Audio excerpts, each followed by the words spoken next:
The following featured presentation is part of the SKYwalking Network. This is what you can look forward to on episode 409 of SKYwalking Through Neverland. Din Djarin, Grogu, Greef Karga, IG-11, and the gang, -1, they are back for Mandalorian Season 3. And she pauses and she looks at Grogu, who's giving her the little baby eyes, and she says, "This is the way." Yeah, whenever you want someone to change their mind, you just hold up Grogu. First, he has a little run-in with Davy Jones. Or was that Mike Nesmith? To me, all points lead to Thrawn. I want my burgles. But great question. Was Grogu going to eat the Anzellans? No! I love the word happy. Are you ready? Off to Neverland! Here we go! A long time ago, in a galaxy far, far away. To all who come to this happy place, welcome. Disneyland is your land. When I first made Star Wars, everybody in Hollywood said, well, this is a movie Disney should have made. You're more than just fans. You're family. Best day ever! Secrets loud. It's about family, and that's what's so powerful about it. Hey. When you use a bird to write with, it's called tweeting. When we visit the world of Disney, we never grow old.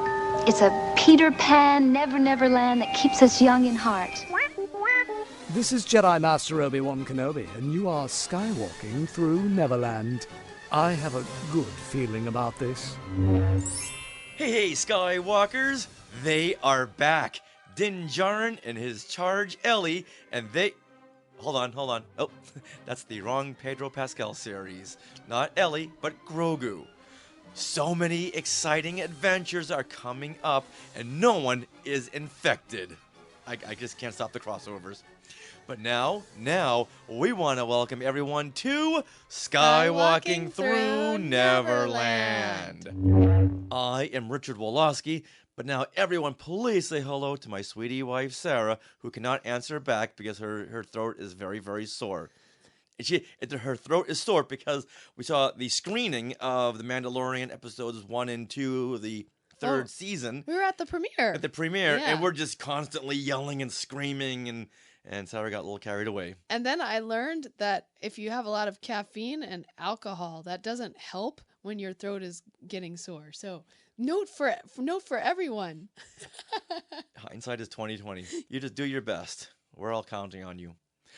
Now, we are your enthusiastic podcast destination for the many decades of your Star Wars, Disney, and Marvel fandom. So imagine a big Wookiee hug and a little sprinkle of pixie dust And a throat full of hot tea. for our family of Skywalkers. All right, now, coming up, not only will we go over the first episode of The Mandalorian Season 3, but we will share some sound bites to the press event that we were invited to that included Dave Filoni, Jon Favreau, director Rick Famuyiwa, and Bo-Katan herself, Katee Sackhoff. And we're going to share our experiences from the Mandalorian screening event that took place in Hollywood. So much is coming up. Now, Sarah, who are we sponsored by? Small World Vacations. And they are a diamond-level Disney vacation planner travel agency and can help you book your trip to a Disney park or on the Galactic Star Cruiser. And best of all, Sarah, how much is this service? Free. Free of charge. You've said enough. Okay, calm down. So head over there to smallworldvacations.com for a no-obligation price quote and tell them SKYwalking Through Neverland sent you. Now, we are recording this from Long Beach, California on March 2nd, 2023. What happened today in Star Wars history? Well, you know what?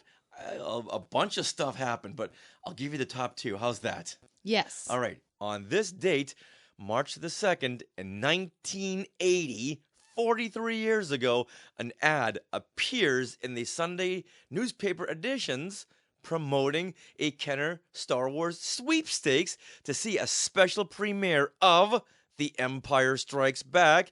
And you can see The Empire Strikes Back with R2-D2 and C-3PO This all takes place in Washington, D.C. And I bet you're wondering, who won this? Well, I can tell you it wasn't me. I never bought so many stamps in my life. These were back when stamps were like 6 cents a piece.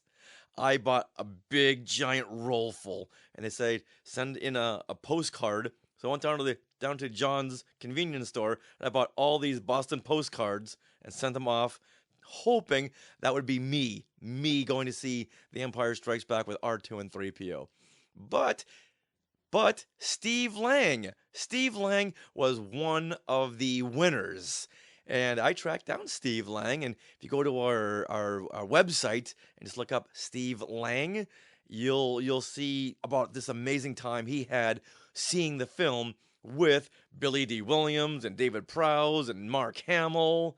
Oh my goodness. So I said, well, in the newspaper ad, there's R2 and 3PO. Did you see R2 and 3PO? He said, nope. Oh, it was right there in the ad. So many fun stories from Steve Lang. So go look that up on SKYwalking through Neverland.com. Now, also on this date, but in 1981, just a week older than you, Sarah, we have to wish a happy 42nd birthday to Bryce Dallas Howard. Whoa, I didn't know she was that close in age to me. Yeah, she is a week and 1 day older than you. Oh my goodness. Now, of course, Bryce Dallas Howard, she directed the highly acclaimed episodes of The Mandalorian and the Book of Boba Fett. In fact, she directed the Book of Boba Fett episode, Chapter 5, Return of the Mandalorian, or some people call it Mandalorian Season 2.5. Exactly. That was all Bryce Dallas Howard. I remember seeing her once at Hollywood Horror Nights at Universal. This is like back in 1999. Oh. This little redheaded girl next to Ron Howard. If only I'd known that. She would have been 18. Yeah. And she saw me gawking at her dad, and she looked at me and just smiled like, yeah, he's my dad. Seen it before. Yeah. Wow. All right. Now, with all that, let's see what's happening in the world of the Mandalorian. The Mandalorian. The Mandalorian. The Mandalorian. He's a bounty hunter. He's traveled in the galaxy.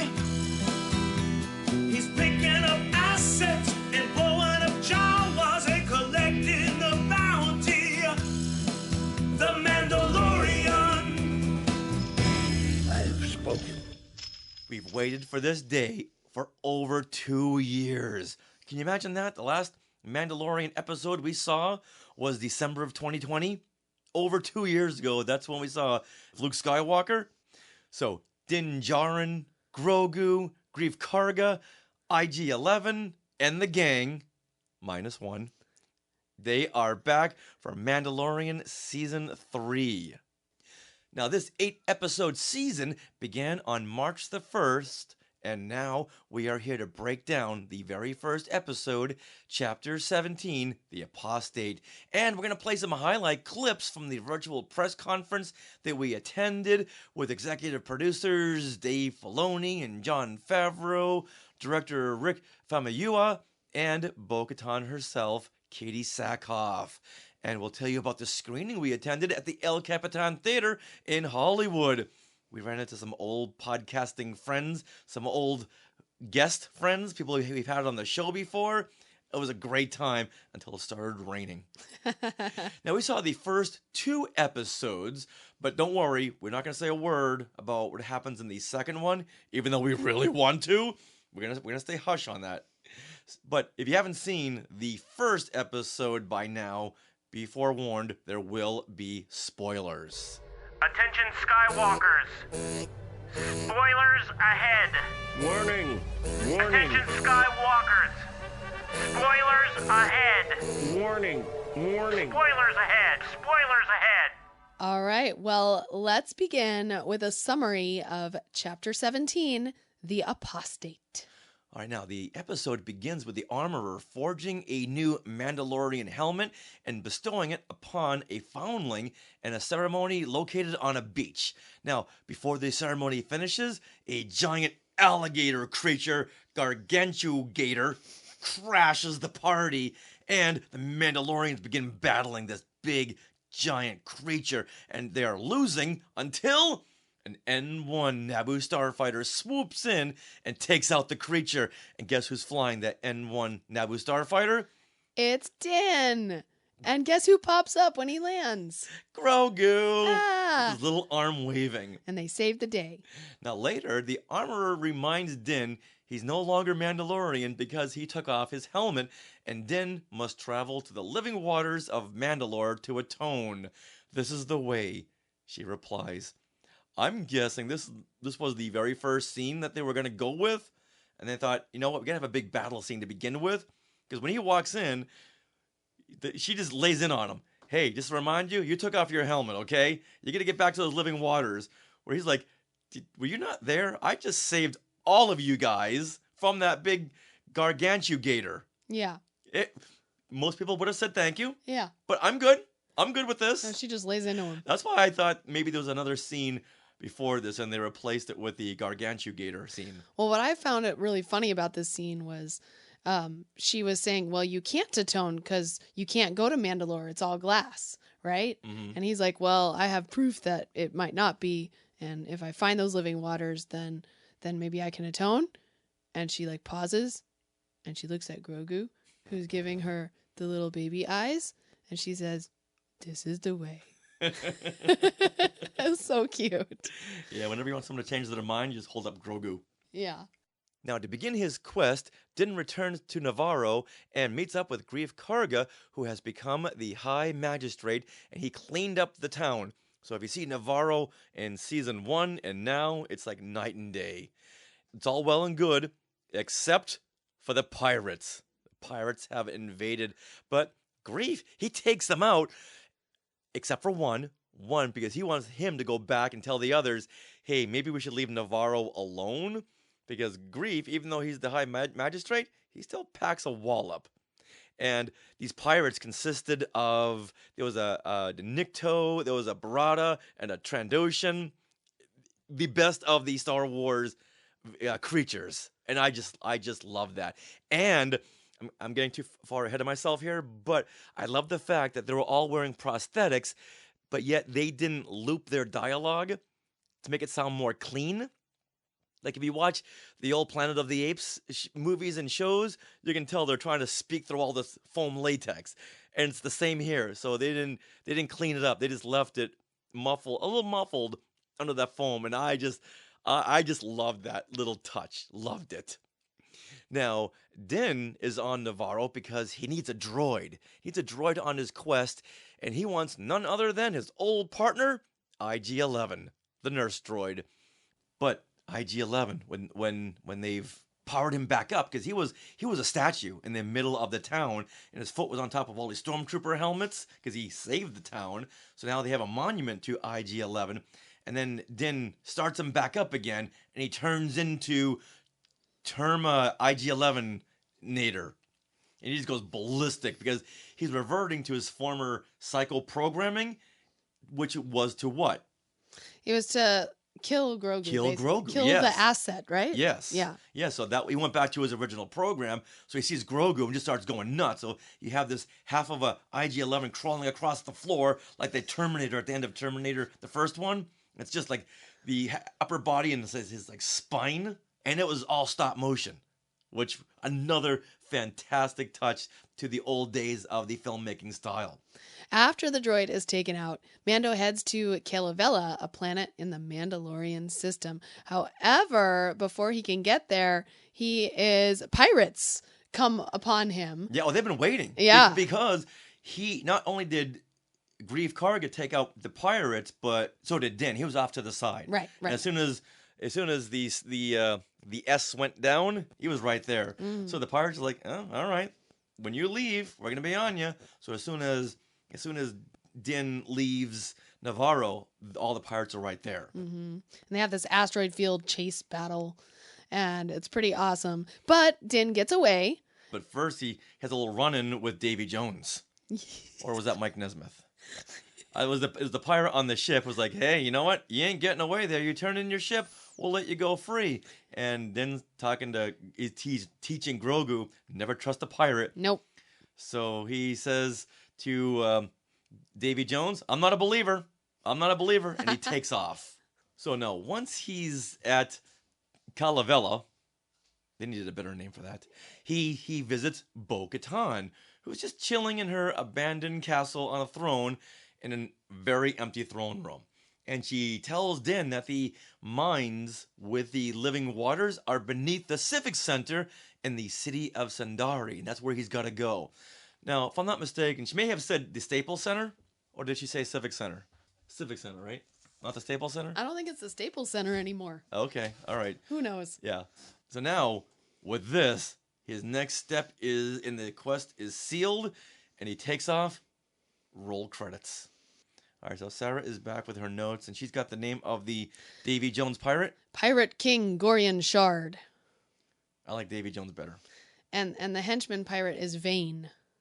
Not Bane, but Vane. Oh, they should have named him like Torque or Dolans. Oh, that would be funny. Going on a whole Davy Jones Locker Monkeys theme. Ah. All right, now with that, yes, let's go over our thoughts here, or yeah, let's take some comments into account because you guys are writing down some good comments here. So Courtney is saying that she totally thought that opening scene was back in time to when Din was the kid getting his helmet for the first time. I think many of us did. I know we all did. Everyone did until we saw the armorer. It's like, oh, okay, the armorer's on a little girl, and she's wearing the same outfit, so it is the armorer, not someone else in the armorer outfit. Now, do you know who that little kid was? No. That little boy was played by an actor named Wesley Kimmel, who is Jimmy Kimmel's nephew. And he played one of the Tusken Raiders, the child Tusken Raiders in the Book of Boba Fett, and they just really liked him. So he said, hey, we got something else for you. Grow your hair out. Look like a mini Pedro Pascal, and you got a job. There you go. All right, Bad Wobot is saying, though he rewatched the 2 Book of Boba episodes, because I'm a little confused about when Mando gets Grogu back from Luke. We are going to go over go that. Way into that, okay? Yes, in the John and Dave Roundtable interview. Mm-hmm. You have no idea what a hive they stirred up. Mm-hmm. All right, let's do a couple more here. Okay, Meredith said Oh. King something. Oh, where? Oh, I think that was for the pirate.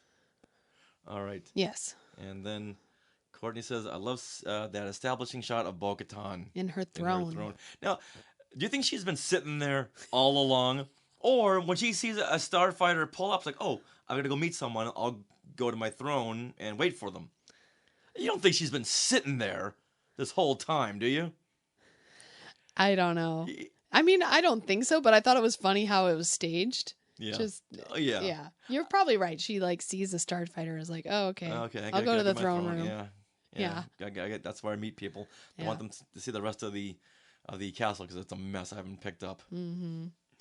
All right. And Patty Hammond says, hey. Oh, see, she's jumping ahead to the Babu Frick scenes. Yes. The Anzellans. Mm-hmm. Love that. All right, so should we let's start go to with a couple of your comments? Okay, yes. So I really love the very, very opening of this season, which was just some sounds. Reminded me of Iron Man. Yeah, under the credits. Yes. You hear the clank, clank, clank, clank. Mm-hmm. And it is the armorer. And we had just watched some of the scenes from the Book of Boba Fett where the armorer, she starts to make things with her kit, right? She starts to make the armor by pouring something in water, right? And and she does that every time. So like this time it was just super pronounced because it was like I'm the sure first that's shot. a little vial of Beskar. Either that or it's a vial of the living waters from that looked kind the of planet. Looked too silver. I don't know. Okay, I don't know, but that's what I'm proposing. But So basically, I love the fact that this whole season starts with this. The armorer is getting her tools prepared, and she's forging a helmet using this time-honored tradition of Mandalorians for like thousands of years, right? And so I feel like this could be almost kind of showing us what's going to happen this season. It's a metaphor for faith, really, which is what we're going to kind of explore in this season. It's showcasing Mandalore traditions, and then if you think about that, like our traditions of faith are a lot like that. They go back thousands of years. So we're going to talk more about this as the season progresses. Yeah, and I love that little kid's helmet. Looks like one of those Hasbro helmets. Oh, it does. Yeah, I was wondering how she colored it. Like, we see her painting it. Oh, we do. Yeah. Oh, okay. Yeah, we don't see her getting into the fine details of the colorization. We just see her with like a silver coat. Okay. And then they skipped ahead with some scenes. So it would have been really tedious had she been trying to paint those little lines and details and waiting for it to dry. Yeah. All right. So go ahead. All right, now for me, that first scene, oh my god, oh my goodness, I love me some creatures. I loved in the season 2, the first episode of season 2, they started with the crate dragon, and now here they are starting with the gargantugator. Oh, my head just blew up. As soon as I saw this thing, I thought, wow, this show, the scope has really gotten so much bigger. The crate dragon was huge, but this thing could have eaten that crate dragon and needed like 4 more just to be full. Then the whole scope of that beach scene, the whole ceremony scene was so big. And when we caught up to Emily Swallow, remember Emily Swallow from SKYwalking through Neverland?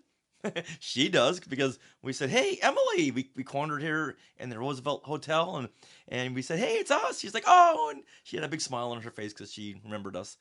But we asked her, where exactly did you shoot that? Because that was not on the volume. Mm-hmm. She said she wouldn't give a straight answer, but she said you'd be surprised at how small that area was. That actual spot, yeah. Yeah, so some of it was on the volume, but a lot of it was shot outside in a new lot, a new backstage lot.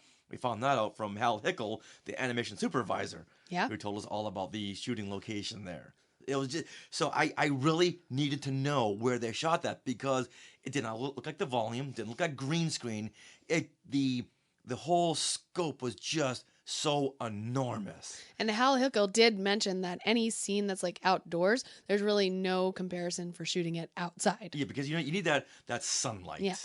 Mm-hmm. Now the cheering of the El Capitan crowd is still ringing in my ears as the N1 starfighter swoop down, and we see Din and Grogu, and they're just blasting Gargantugator apart. Yeah, that was just a fantastic scene, and the technology has so vastly improved. And now, the first season of Mandalorian, I thought technology had gotten with the volume. Technology had made a huge jump, but now seeing the animation on this creature and seeing the vast scope, it was like seeing something totally brand new outside of the Mandalorian universe. It had a whole different look, and it fit in there, but it was just bigger. I just can't say enough that this was the scene that set the whole tone for this season. Okay. Well, we both have a very similar point in that the next scene when Din is taking Grogu to Navarro in hyperspace, you get this amazing hyperspace scene where Din is conked out. He's sleeping, but Grogu is just entranced by the magic of the universe. You know, he's still a baby. He's looking around. He's in How cool would that be to be in hyperspace in that like little bubble thing, right? And he looks, and I think a bunch of us in the theater kind of gasped at the same time when we saw the Purrgil, which is the space whale that we saw and introduced in Star Wars Rebels and had a huge moment in the end of Star Wars Rebels, because they were pretty much responsible for Thrawn and Ezra disappearing. Yeah. Because they took them in their tentacles and took them to hyperspace, and you're like, where'd they go? Yeah, the Purrgil saved Ezra from Thrawn. Yeah. So, like, what is happening? Now Purgle are in live action Star Wars that Dave Filoni is partly in charge of. And I am really excited because to me, all points lead to Thrawn. And I just want to see Thrawn. Oh, and this will be that connection between this and Ahsoka. Yeah. Now, I can say I was highly disappointed when we went to Disneyland yesterday, the Galaxy's Edge, and there were no readily available Purgles to take home. Oh. Exactly. It's right there. But I want my Purgles. But Purgles. Oh, there we go. There we have it. Oh my gosh. Love that. Maybe it's going to be Grogu, because Ezra was reaching out and could connect with him through the Force. Mm-hmm. So maybe Grogu will do the same thing. Right. And they'll say, the Purgles will say, hey, I know where Ezra is. Follow me. Mm-hmm. All right, now, Greef Karga. Let's talk about Greef Karga. I'd always loved his character in the first couple of seasons, but now he's the High Magistrate. He's got these long, flowing robes and this necklace piece that never shifts. I know. Like, how does that stay perfectly centered on you? I don't know. Okay, well, let's talk about, if you're talking about Greef Karga, I want to talk about the town, because he cleaned up the town. Yeah, you walk in this town, it's all white. Yeah. Went from a muddy, gunk, damp town, and now it's like someone went through with a big, giant can of white spray paint. Well, okay, what happened was the old town was like the Old West as the inspiration, and then it looks like Jon Favreau went to a bunch of Renaissance fairs and European towns and said, I want it to look like this. And so now the Navarro kind of, it was totally gave me vibes of like a Renaissance fair or those European cities like back in the medieval times. Like, you know, you even had minstrels playing and singing in the streets of Navarro. Yes, which is what they should have at Galaxy's Edge. They should.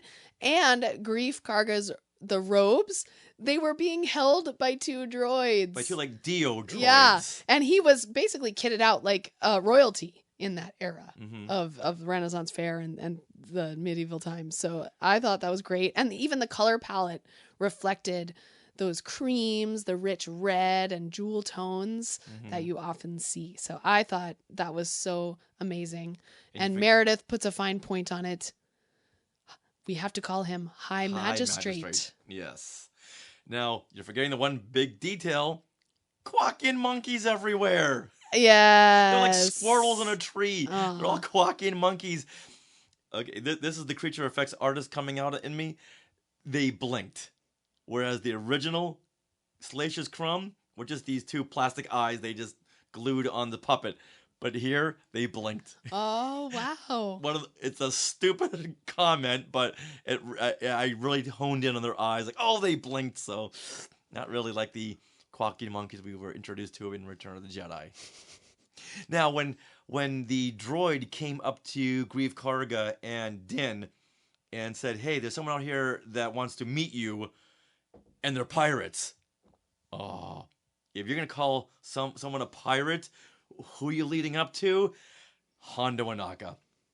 This is going to be Hondo Ohnaka.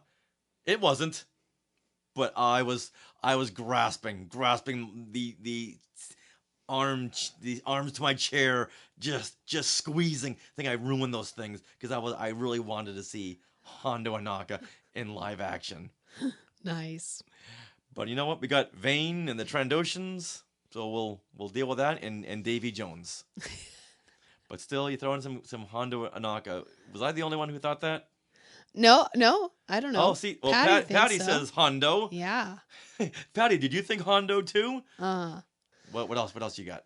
Okay, so I thought it was interesting that IG-11, you know, they got him off of his statue. Yeah. And they tried to turn him on. That didn't work out. Then they brought him to the Anzellans, and that didn't work out either. So it's kind of like the story plot point that didn't really go anywhere, but it introduced a whole lot of cute things. Yeah, unless it pays off later on. Right. Which I'm sure it probably will. But it was just funny to have this non-quest kind of thrown in there. But I have no problem with it. I'm just saying. Yeah. I see your point. It's a valid point because in this episode it didn't go anywhere. If they left this sequence with a little cliffhanger, it's like, oh, okay, they're coming back to this. Well, they said, I think, what did they end up on? Like if Din can find the right memory chip? Yeah, so now he's got to take a tangential Right. side adventure and a tangential side adventure from the main adventure. So Right. he's taking a long way around to get to his main objective, which is very much reminiscent of season 2. But that scene was awesome, and Corwin of Amber brings up a great question. Was Grogu going to eat the Anzellans? No. Now, he'll eat a frog, he'll eat an egg, but he sees these little beings who are hard at work on this droid. He's not going to try to eat these things because there's more of them. If he eats one, they're all going to gang up on him. And he never opened up his mouth like he was trying to eat it. He wanted to snuggle with it. That was his new play buddy. He finally has someone of his own size to play with. I can't yell at you. Okay, good. But is it my turn? Okay, go ahead. Corwin, I agree with you. Snack! No! He wants a snack. He wasn't going to eat a Babu Frick. Okay? I thought at first he was. It was funny. It was funny. Oh my God. But he was snuggling with it. He had a new friend. I don't know. Well, okay. So in the scene, he did not have his mouth open when he was snuggling. But in the art at the end, he did have his mouth open. There's no way he's going to fit an Anzellan in his mouth. You see all those frogs he shoved down his Do you know gullet? how slimy frogs are? He likes it. They'll slide right down your gullet. And all the Anzellans were all voiced by Shirley Henderson again. Yeah. Yeah, and one of the Anzellans was called Moaning Myrtle. No. Yeah, it was. Really? No, No. not at all. They didn't have names. Anzellan 1, Anzellan 2, and Anzellan 3. And it's great that as the scene went along, you could understand their little chitter chatter a little bit better. more. Yeah, especially if you had the captions on, though. That yeah. helps even more, yeah. But it's true, you could. And just the way the scene opened, you see little Anzellans working, and then the camera goes out to a wider shot, and Mando was like crunched. It's like Luke Skywalker in The Empire Strikes Back, and Yoda's cave is all hunched in there. What I want to know is, how did he even get in there? That's a good question. Because that little spot was not big enough. Mouse hole. Yeah, it reminded me of Zootopia. Yeah, very much Yeah. so. Very, very much so. Oh my gosh. That's a good question. Yeah.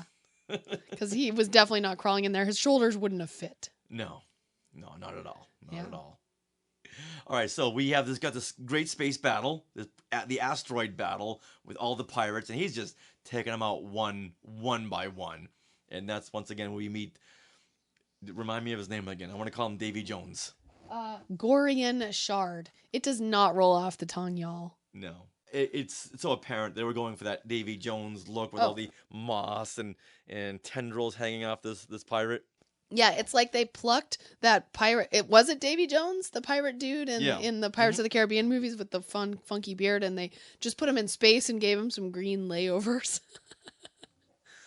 All right, and then he goes to see Bo-Katan once again in her throne, and she's saying, "Hey, you know what? That place is cursed. Don't even bother going there. But if you want to go there, you go right ahead. And you know what you want to do is find the living waters underneath the mines of Mandalore, and in the city of Sundari. This is where Bo-Katan grew up in this nice, lavish, beautiful city of Sundari, and now it's just one big. It's like the city just fell into the bowels of hell." Mm-hmm.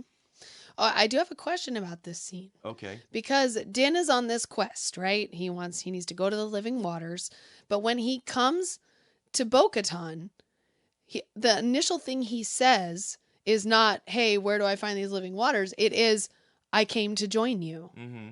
What does that mean? What was his goal? I think by this point he thought that she was going to lead Mandalore. Right. Even without the Darksaber, it's Bo-Katan. Right. So he thought that he could join her instead of going to the living waters? Yeah, it's very ambiguous. Okay, because I just thought he meant, I'm here to join you, and now that we're all together in this fun, happy community, can you help me go to Mandalore and to find the living waters? Right. Okay. That's the way I took it, and you had to really connect a lot of dots to get there. Okay. Meredith says she was going to retake Mandalore. Yes. Yes. So he's going to join her. Right. Yeah, it's interesting. So I find this so intriguing that like so first of all, Din now, like this is an example of where you see his faith is like super strong because he went to Grief Karga. Grief said, "Oh, you can become landed gentry. I will give you a plot of land." Yeah. And like you can just, who cares about your quest? Just hang out here with Grogu, right? Yeah, you can be the marshal. We're going to Yep. pay you very, very, Yep. very well. Live off the fat of the land. But he turns this down because his faith is so strong that he feels the need he must repent and go to these living waters. Well, he is very focused. Oh, yeah. He's laser focused. Yeah. He can't do anything until he's got one mission checked off his list. Exactly. And Bo-Katan, she's lost all hope. She's lost all faith. Right. Wow. Now, Courtney says in the Sky Chat, I thought he meant that she was going to Mandalore and he was going to go with her and then go to the living waters. Okay. Because she was not on Right. Mandalore. She was on Kelavela. That's the one, yes. But he could have gone there himself. He didn't need to hitch a ride. Well, but he didn't know where the living waters were, so. All right, and then Corwin of Amber says to help her take Mandalore. Okay. I think at this point, well, he even said, "Oh, I thought you would be leading Mandalore by now." And she said, "I got there, but didn't have the Darksaber, so everyone just turned and left." That and she sucks. said, "Well, you still have it, so you go to Mandalore and start waving it around." No, I loved that. You start waving around your Darksaber, everyone will follow you. People will follow you. Yep. They'll show you where the living waters are. All right, now let's play some of the interesting sound bites from the virtual press conference. So there were 3 different sessions. The first one with Jon Favreau and Dave Filoni. The second one with Rick Famuyiwa. Mm-hmm. And the third one with Katee Sackhoff. Katee Sackhoff. What? No, this was not a Married with Children press conference. Katee Sackhoff. Yes, and now these were press roundtables, so we actually got to ask them one-on-one, or, well, questions, you know. Yeah, so there's a whole like bunch in of our- us from fan sites. Yeah. And we all got a chance to ask them a question or two. Mm-hmm. Absolutely. All right, so as you've noticed, there's been a flurry of questions this week over how long has it been since Luke picked up Grogu at the end of season 2 and started to train him. Yep. So our friend Trisha Barr from Fangirls Going Rogue, my co-host, she asked whether Grogu is a nexus point for Mandalorians and Jedi to come together in these series. And so Jon Favreau started his answer by laying out the timeline. So let's listen to what he says. That's a very interesting perspective. You know, he is definitely somebody who has spent time in both worlds. And we know that he started off earlier in the Jedi Temple. We've seen flashbacks to that, that speak to that. And then we know that he's been rescued and spent many years with the Mandalorian. Went back with Luke. Now we've been 2 years apart from him there training. All right, so as many times as I'm hearing this, I'm still hearing him give us the in-universe timeline, which is 2 years. Right. It sounds like it's 2 years since Grogu has been with Luke training. Yeah, and I don't really hear it as 2 years since The Mandalorian, because it hasn't been just 2 years. It's been over 2 years. So a lot of stuff doesn't add up in this soundbite. I used to think that every time you heard a soundbite, that's gospel. But as you do more research, you find out no. No, you got to keep listening to more and more sound bites to go, okay, this is what they meant. Right. So now, what do you guys in the Sky Chat think? Now, if Grogu had been with Luke for 2 years, up until the end, when Luke offers him the choice of Yoda's lightsaber or the Mandalorian Beskar tunic. Chainmail. Yes. Right before that, he was teaching Grogu how to jump, how to leap, and he was telling him about Yoda. So you would have figured jumping and leaping would have been like week 1. Yoda would have been in the introductory seminar for becoming a Jedi Knight. Right. But it had been a while since Mando had seen Grogu when he went to visit him in the Book of Boba Fett. He was really attached to him, so I think just being away for 2 hours, he would have gone a little had some separation anxiety. Patty and I, okay, so if you think about it 2 years and you look around at the galaxy, Navarro has changed dramatically, I think. And also, Bo-Katan is just kind of like by herself, although that could have happened in like a week. But I feel like Navarro itself is like the most, Right, a good stamp on it's been 2 years. On the progression. Yeah. So every single example we give is another reason why it could be this or could be that. Yeah. That's true. And we weren't allowed to ask follow-up questions during these. No. So we couldn't say, all right, guys, I know we can't do this, but John, explain what that means. Just give us the actual timeline. Is it 2 years? Just say Grogu has been with Luke for 2 years, okay? And that's all we need to hear. Mm-hmm. But you would think to totally demolish Navarro and get it to where it looks like where it does now would have taken a little over 2 years. I don't know. All right, so there's not much more we could say about that because every time we give an example, that's another reason why it could have been this or that. There's whole Reddit threads about this, you guys. It's all right, so funny. So next, we know that we can't ask them anything about the shows because we hadn't seen the episodes yet. And I love my Easter eggs, and I love asking them about the Easter eggs they may have incorporated within the shows. And so I asked John and Dave, what Easter eggs can you tease us with? Well, that's part of the fun of the Easter egg is that it's something that you find, right? Isn't that it? I will say that we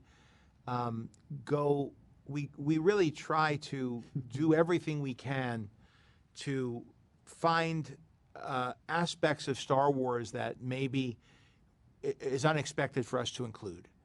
And I think that we had a lot of fun at first with drawing from the Star Wars Holiday Special with the Amban, the pulse rifle, and also the Camtono being the Wilrose Hood's ice cream maker.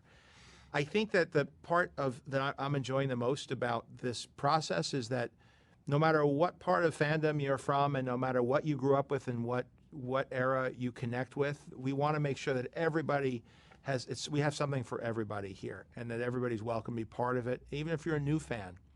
You know, even if you're starting off, hopefully, I think that was one of the nice things about the first season is that these were characters. Now, if you knew about Star Wars, hopefully there was a lot of rewards for all the time spent reading the books or watching the movies or even the TV shows. But if you were new, you were just as welcome, arguably more welcome, because it's like we have to invite the next generation in, and it's always been an open door for young people. And as a kid, I still remember I felt 10, 11 years old.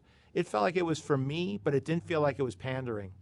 And so we want to try to make everybody feel that there's something for them here.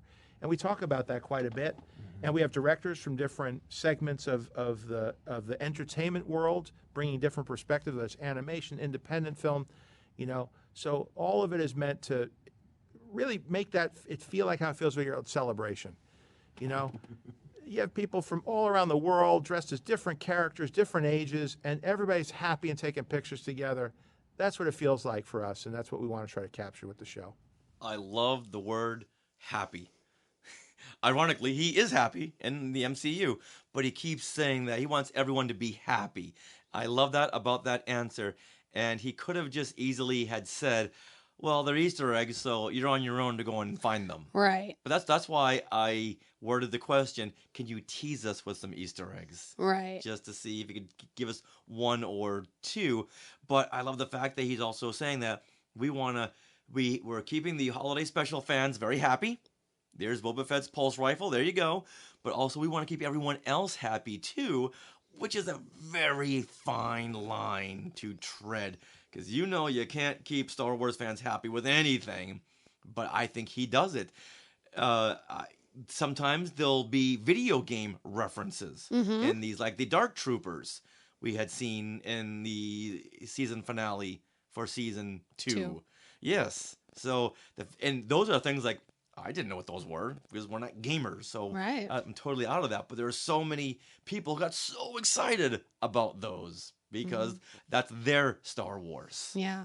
And Patty, I do think he was talking about the Purgles on this. You know, those are the Star Wars Rebels fans or things like that. And other things, I'm sure. Now, when Jon Favreau said, you'll have to find them yourself, that's the beauty of the Easter eggs. You got to discover them. Dave Filoni looked up at the camera. Like, oh, you want Easter eggs? I'll give you some Easter eggs. That's cute. Now, we've heard from Jon Favreau, but now let's hear from Dave Filoni about master storytelling. Yeah, so Father-Son Galaxy, they asked their question, basically, what does Din Djarin reflect back to ourselves and our society? And I thought this question, or this answer was great. Well, for me, I can only speak personally. What appealed to me about Mando from the beginning was that he's somebody that's very protected. He's inside armor. And while that armor gives him a benefit, it also has him, I thought, incredibly closed off. And I think that we feel that way. We put on our armor a lot these days, and, you know, everything feels very combative, and the world outside maybe doesn't feel as friendly to us. And so we're armored up. But the significant thing for Mando is that, you know, when he meets Grogu, that all changes. It's small things at first, and it becomes simple kindnesses. I'm protecting him. Why? Because he's worth money. But then he ends up protecting him because it is the right thing to do.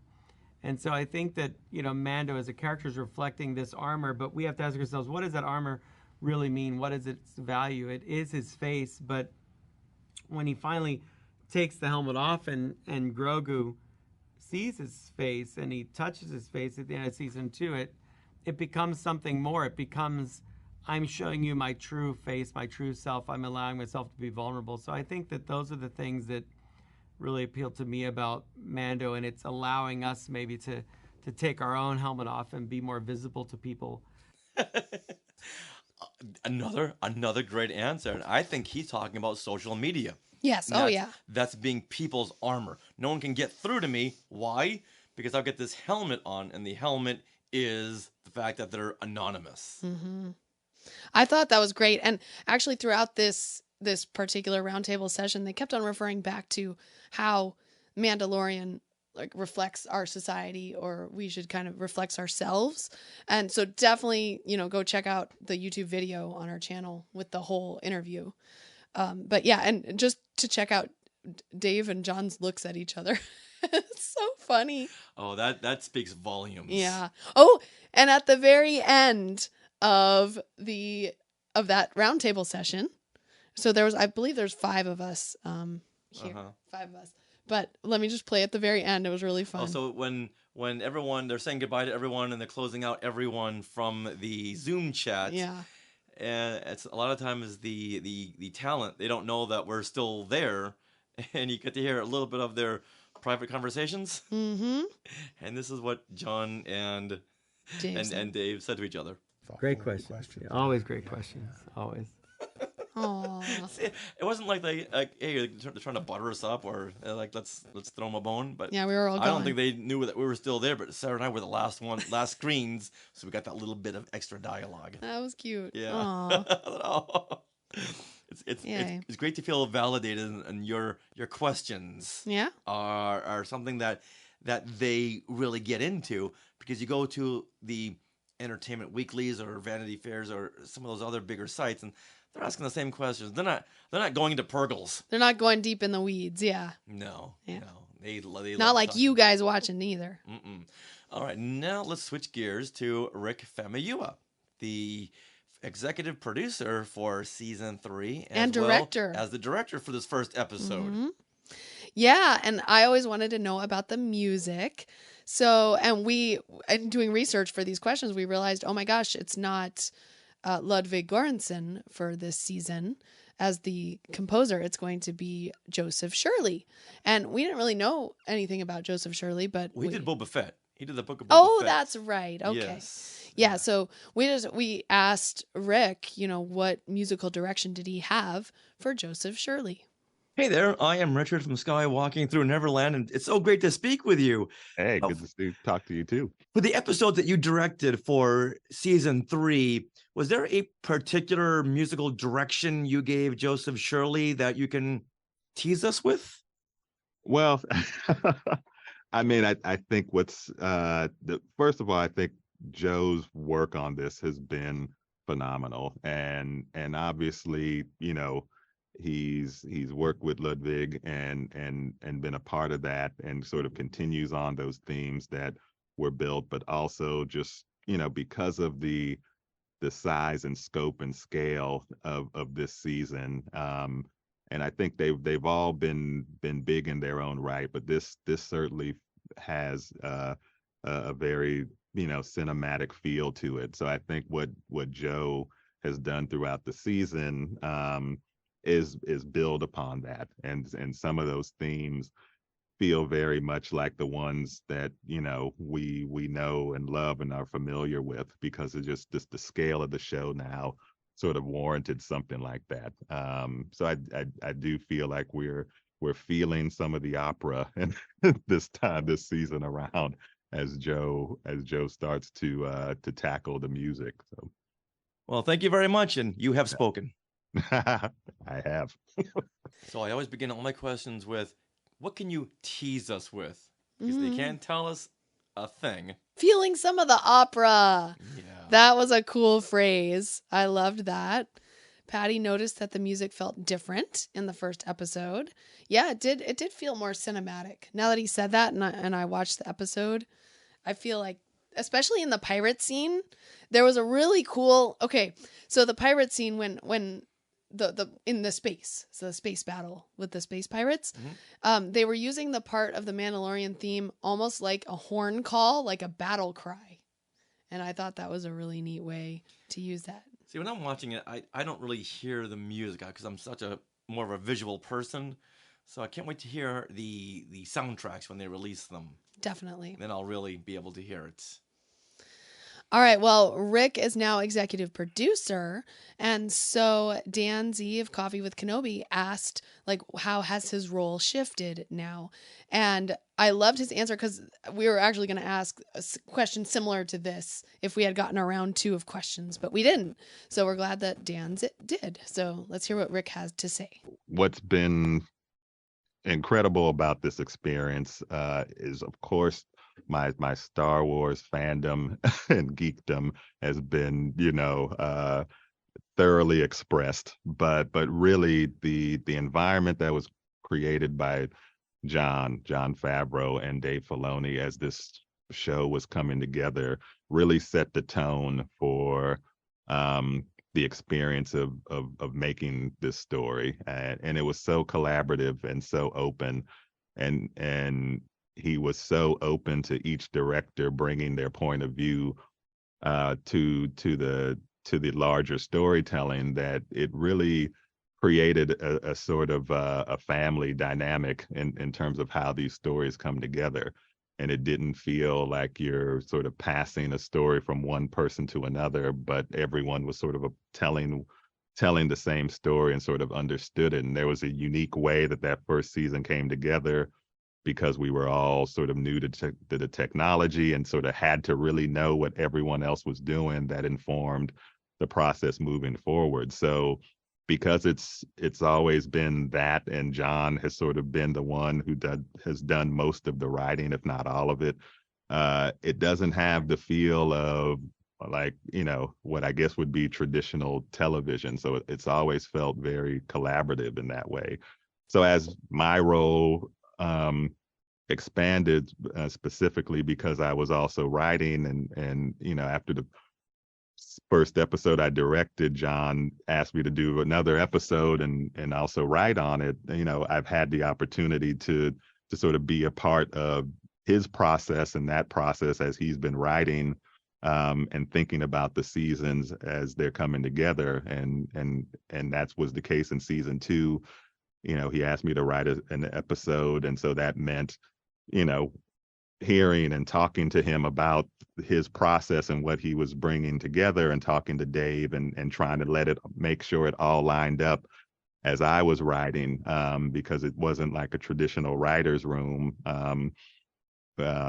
So we all had to be aligned in what we were writing. So it helped me sort of see the overall arc of storytelling. So this season has been sort of a natural progression of that, and that now that I'm coming on both as a director but also executive producer, being able to have been a part of that process since season 1, and now it's sort of expanded in a way that there's trust between the three of us, trust between myself and John, and as the show just got bigger and bigger, it's something that I think we all, having been a part of it from the beginning, needed to all get our arms around. So I sort of expanded my role in that way, but in some ways it still feels very familiar to what we've been doing since season 1. And there you go. What's that key word that you heard there? The operative word: align. Yeah. Align. Yeah, and the family dynamic. I think it's interesting. Yeah, he mentioned it's not a traditional writer's room. Well, such a big story that you have to make sure that everyone's on the same page, or every episode is just going to feel and be too different, or be very disconnected. And I'm so glad that he's now one of the executive producers, because he did some of the best episodes of the last season. In the first season, The Believer, the Child, which was the Mandalorian versus the Jawa episode. Second one, yeah. Yeah. Mm-hmm. Yeah, so I can see why John and Dave would say, hey, all right, you're with us now. Nice. All right, now let's switch over to Katee Sackhoff. And wow, she's got a huge following. Right now on our YouTube channel, we put all 3 of these press conference sessions in there, and she so far is like the biggest one with, let's see here, 22,000 views. Oh my gosh. 22,000 views for this for Katee Sackhoff. Her roundtable. So my point being, people love Katee. Yes. She is so cute. Oh my gosh. All right.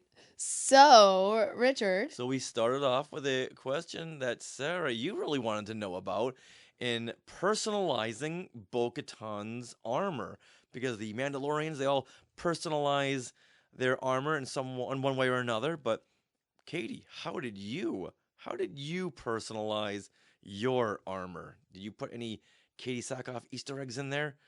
And then she said, so you're right. Armor is incredibly personalized in the Mandalorians, and I think that's one of the things, as like just a fan of Star Wars and like Katee on set, walking around and looking at all of the different armor this year was absolutely so much fun.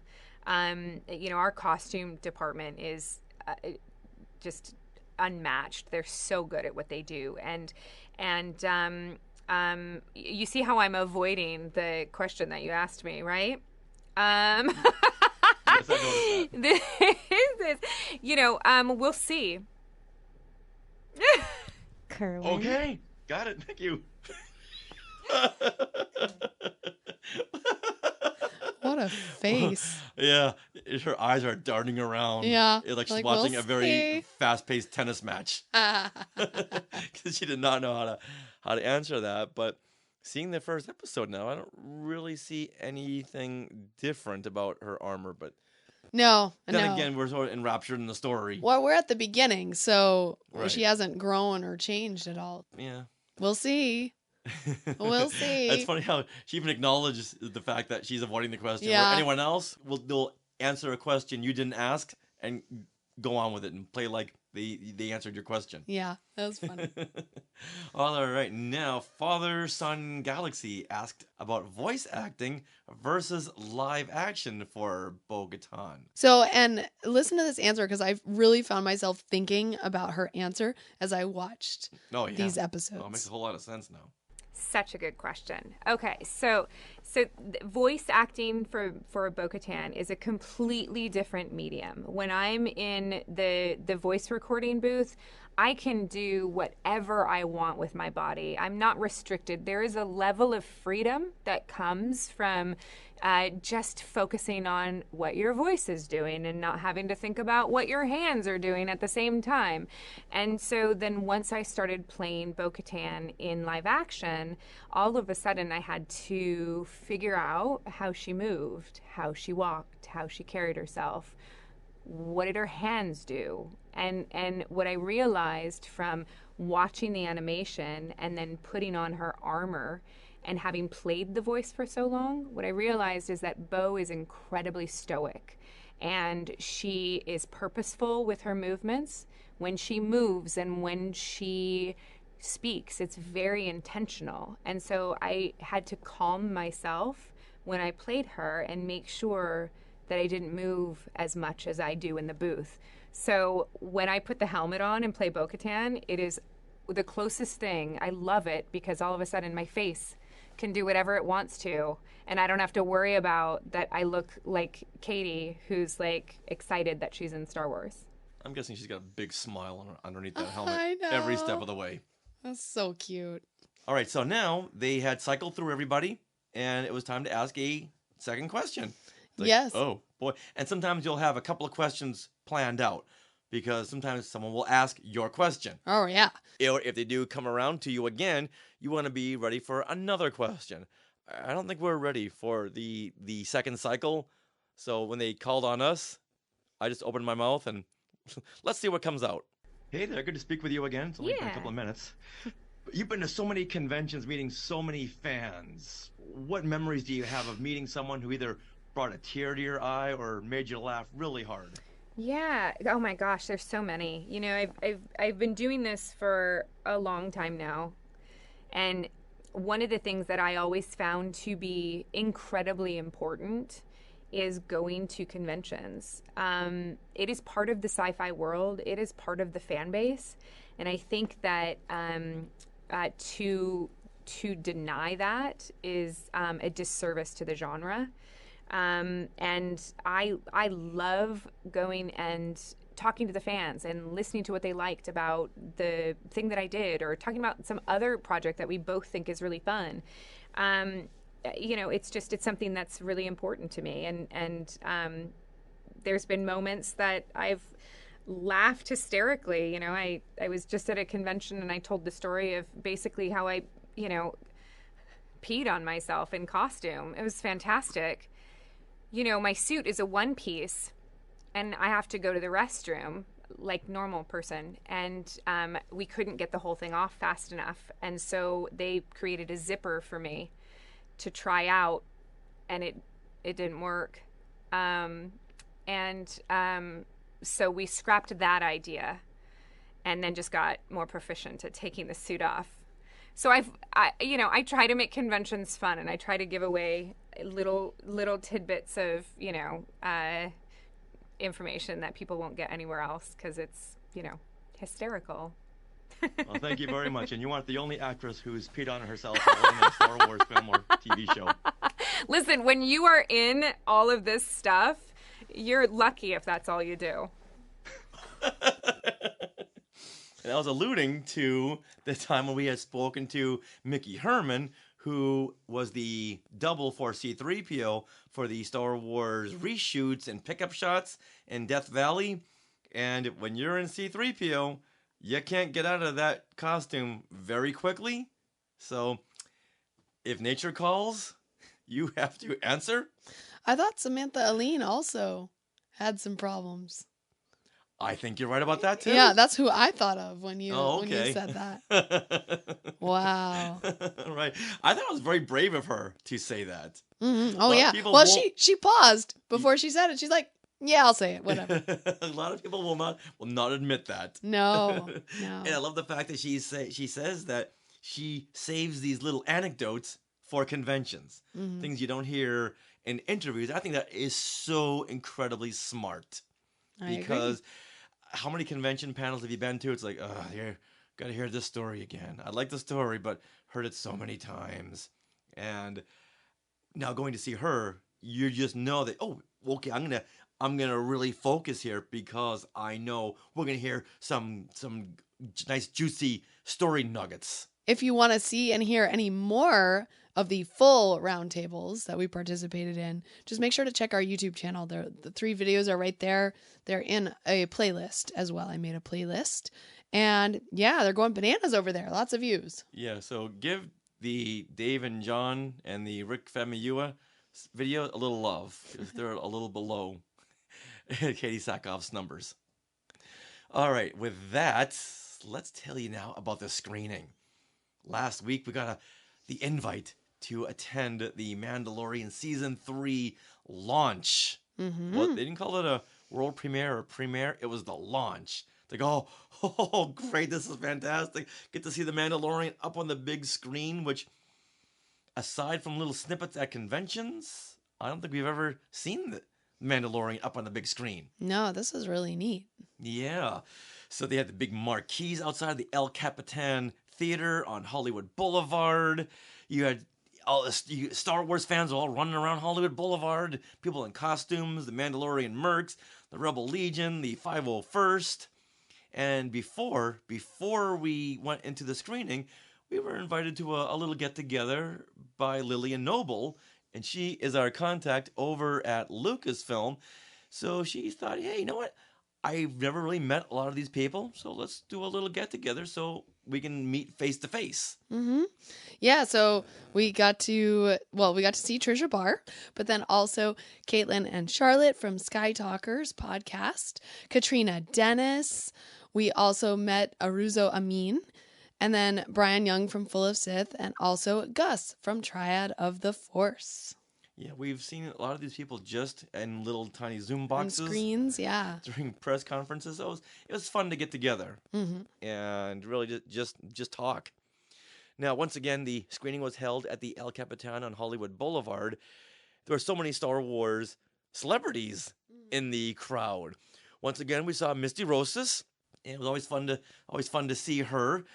David Collins we'd seen at the screening, and Emily Swallow, Matthew Wood, and Seth Green. Yeah. Oh, and we got a picture with Doug Chang. We got Doug Chang. Yeah. Exactly. He had a mustache, so we didn't recognize him at first. And we think we saw Clancy Brown. I don't think it was. We need to post this picture. Yes. And have people verify it because it looked like him. But not really. And I stood next to him, and that's Savage Opress's voice. But looking at him, I was like, no, that's not Clancy Brown. So we're gonna post that picture and have people who were there confirm it. Yeah. And as Meredith says in the Sky Chat, Rosario Dawson. Yeah, she was sitting up in the balcony with us. Yeah. Yeah. That was interesting. They had a photo op with the N1 Starfighter, which was on the stage of the El Capitan. We can post some of those pictures too. Oh, I posted a bunch of reels. Oh, okay. Yeah, I posted the reels. In fact, if you go to our Instagram, you'll see the reels of kind of the atmosphere. And then also I posted the reels of Dave Filoni and Jon Favreau's speeches in between the episodes. So you'll get to see that. Yeah. That was nice. And one of the cool things was before the premiere, we got there early, and over right next to the El Capitan is the Ghirardelli ice cream place. Well, they had put these Grogu waffles and ice cream in little packs that we got to eat, and it was their Ghirardelli chocolate ice cream. Oh, when with the Grogu waffles, it was very good. And we got plenty of Grogu Go-Gurt tubes. Which we didn't eat. No. And little snackies. And little fruit gummy bears. Yeah, yeah. In the shape of Mandalorian characters. Did we mention that the N1 Starfighter was screen used? The one they had on stage was the one they used on set. Wow. Yeah, I got to touch it. And they told me not to. It's like, well, you know what? I was imagining a red button right there, so you know what? And mentally, I had to press it, so I'm sorry. And then afterwards, they didn't have a party, an after party. The after party was before the screening, so it was a after party before the party, where they had like a little red carpet inside the Roosevelt Hotel, because this week in LA it's been raining nonstop, raining and hailing, and windy. Yeah, so they said, okay, we're not gonna chance it. Let's do it inside. Mm-hmm. So when we went to the Roosevelt Hotel after the screening, everything had been taken down. All the Mandalorian set pieces and the set dressing and the photo ops, all gone. So we thought, okay, let's go down to the little bar that we had met Lily and Noble before and see what's going on down there. So we hung out with some of our podcasting friends, and then there was a guy there that looked so familiar. A guy with white hair. I could not place where I knew him from. And it was driving me nuts to the point where Sarah just said, let me go over and ask. I just went up and asked, point blank. I was like, Yes. did you work on The Mandalorian? Sarah pulled on his sleeve and said, excuse me, who are you? Yeah, so she said, did you work on The Mandalorian? He said, yeah, I was the animation supervisor. My name is Hal Hickel. And I'm like, that's where, because he's on Facebook a lot. And I love his work. I just couldn't place his face right there. Mm-hmm. So that's what he told us all about the where the beach scene was shot in the first episode and what it took to animate that big gargantugator. And then we wanted a picture with him, so we asked this random guy sitting there to take our picture, and he's taking all these oblique angles, these Batman angles, and Hal said, this picture was just taken by the Stranger Things guy. It's like, what? So this gentleman, his name is Skip Kimball, worked on Stranger Things, and he was the color correctionist. And this is the person that really gives the film the look, any kind of tone, and the feel, the warm feeling, the cold feeling. And so he created the upside down. The upside down. When they gave him the footage, it was just some mist and a big soundstage, and he gave it that ethereal feel to it.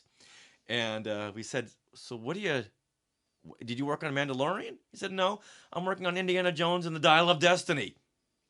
Are you now? Tomorrow, yeah. I've been working on it for quite a few months now. We're listening. So apparently, James Mangold, the director of Indiana Jones 5, called him in because he wanted him there working alongside with him. Normally, something like this, you can do through Zoom. You don't need to have someone right there, but this is a pretty big task. Mm-hmm. So instead of looking at someone through Zoom, he said, you know what? I'll get Paramount to flip the bill. We'll send you a plane. You'll be here the next day. And this guy, Skip, very, very nice guy. He'd worked on Avatar, Titanic. Have you guys heard of these films? Yeah. Of the Abyss. And we just talked to him for like over an hour. Mm-hmm. Over an hour. Very, very nice guy. And that was everything. It was pretty awesome. We hope to get both of these guys on our show at some point. We'll see. Yeah. I want to reach out to Skip and say, so how's Indy coming? I did say to him, hey, did you see a rough cut by any chance? He said, yes. It is bleep and bleep, bleep, bleep fantastic. And this is one of those guys who, he doesn't pull punches. He doesn't, why would he? He's not someone who's trying to impress anyone, but he is telling us that, wow, this was a fantastic looking film. Not just looking, but the whole film just works. And this guy, Skip, works with Sean Levy. And Sean Levy, a couple of months ago, was announced to direct a Star Wars film. So I said, okay, you're friends with Sean Levy. You worked on the Deadpool movies. What's going on with Star Wars? So he kind of looks over his shoulder, looks around, and just to make sure no one's listening, because after they announced him, Sean Levy, that was it. That's everything. And I thought, oh, another one of these. Get in line behind Kevin Feige and Rian Johnson and the Game of Thrones guys and Patty Jenkins, because your film will fall apart too, okay? But he said, no, he is definitely going to be doing a Star Wars film, but he's got to do a Deadpool 3 and then another film, then Star Wars. And when that does come, Skip will be working on it too. So, hey, Skip. Yeah, we'll come by, see you at work, take you out for lunch, and if you want to show us a shot or two, great. Nice. So I was just happy to hear that another director is not going to fall through the cracks. And we're going to get his movie sometime in the future. In the future. Yeah, so after all that, we walked out of the Roosevelt Hotel. And it started downpouring. In the pouring rain, but we just had big smiles on our faces. It was just a great night. I was so happy that The Mandalorian, the episodes we had seen were just phenomenal. Got a chance to see old friends and see some old friends who'd been on the show, and just walking on clouds. Yeah, it really felt kind of like after a pandemic at this point. So walking on clouds and through puddles. Jumping in muddy puddles. Well, that wraps up this Mandalorian-sized episode 409 of SKYwalking Through Neverland. All right, well, we want to thank Disney and Lucasfilm for inviting us to the Mandalorian press event and the screening, and to all you Skywalkers who have contributed to the show, had watched our videos on Instagram and YouTube, and we're here tonight and commenting in the Sky Chat and just supporting us any which way that you can. Now, speaking of which, are you interested in our book, Today in Star Wars History? Well, this week we've mailed off a couple more. Now, if you want an autographed copy, well, you know what? Let us know. And you can get it through skywalkingthrough.neverland.com/book. We'll sign it. If you want it personalized, we'll do that. Throw in some little fun stuff, too. And coming in a couple of weeks, Skywalking Through Your Star Wars Fandom. That's our third book. It's going to be amazing. Give us an update, Sarah. They sent us the proof. Yes, and so we need to...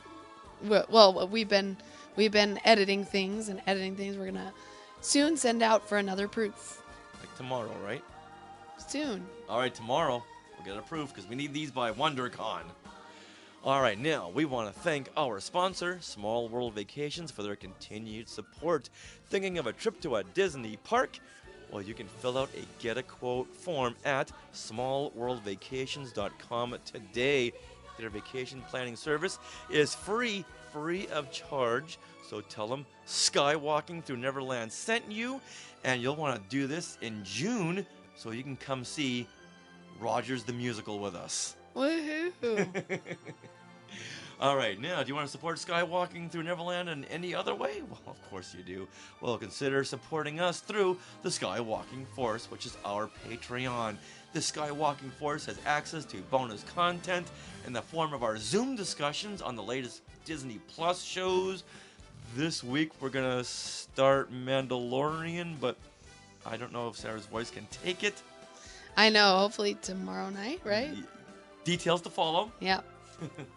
And bonus content in the SKYwalking Force begins at only $5 a month.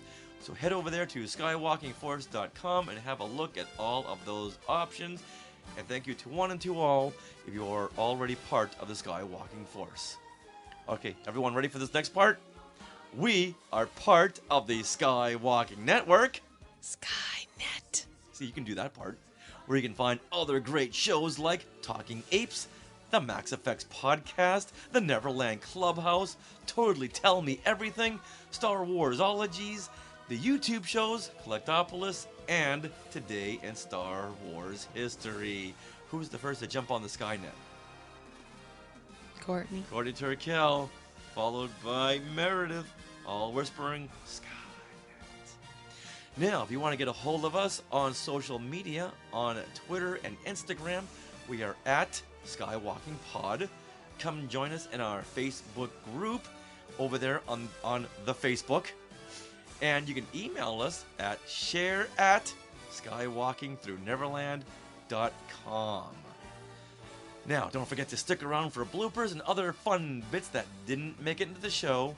And always remember to never eat your Babu Fricks. And Neverland on Alderaan. Some imagination, huh?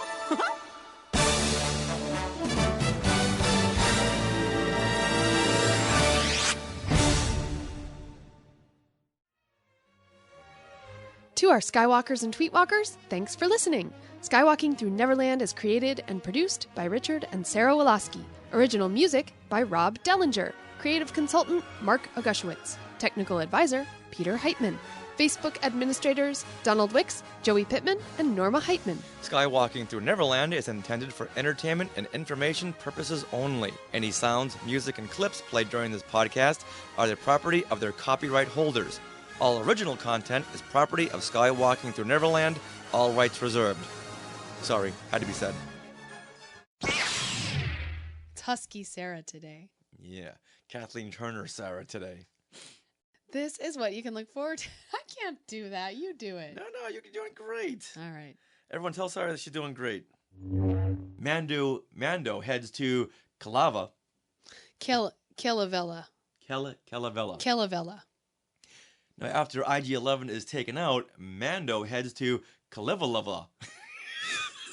It's Calavella. He says it in the yeah, series. Okay, you do this part. Okay.